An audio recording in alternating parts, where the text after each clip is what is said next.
Another thing that's worth noting pretty early on is that moral rights are not the same thing as legal rights. So legal rights are the rights that are afforded to you by a government or by an international institution.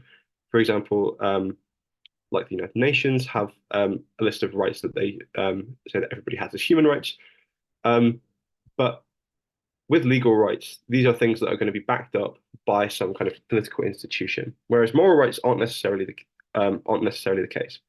Um, so we might think that you have certain moral rights that aren't reflected in your legal rights. So the example that is useful here is we can think of an example of somebody living in a repressive society where their legal rights are pretty minimal, but we think that their moral rights are much stronger. So the things that they ought to be entitled to um, may be different from the things that they are actually entitled to in terms of the legal rights that they have provided to them. So there's a big question here about where do our moral rights come from? If they're not the same as the things that we're provided in laws, then what exactly grounds moral rights? And this has been a perennial question in the history of philosophy um, that has attracted lots of different answers. So various potential responses could include God, human nature, maybe even governments could ground our moral rights. So um, for our purposes and for your purposes in writing this essay, I would suggest that you don't really have to get into um, big metaphysical questions about where exactly moral rights are being grounded. Um, Instead, what we're going to do is try and take a strategy where, in the arguments that are proposing this moral right to segregated competition, we're going to think about a strategy where proposed rights can be grounded in other established rights. So the argumentative structure that we're going to be following, at least for a large part of these arguments that we're going to consider in this series, are going to be trying to locate or ground this right to segregated competition in other rights. So if I can show you that a right that I already have extends to providing me with this other right, then I've successfully given you a case as to why I do indeed have that right.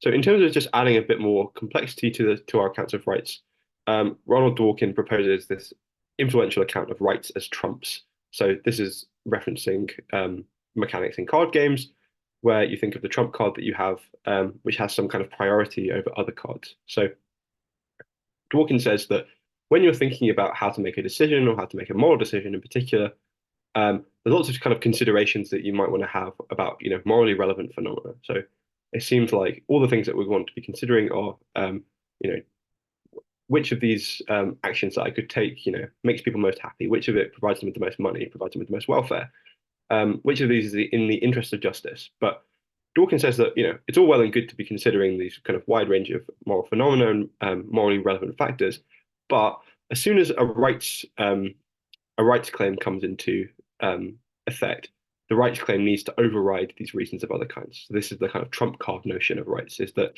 um, no matter how no matter how happy it might make somebody to violate my rights, if it's a genuine right, no amount of other benefits can override my right. It's kind of has this priority that's going to be absolute.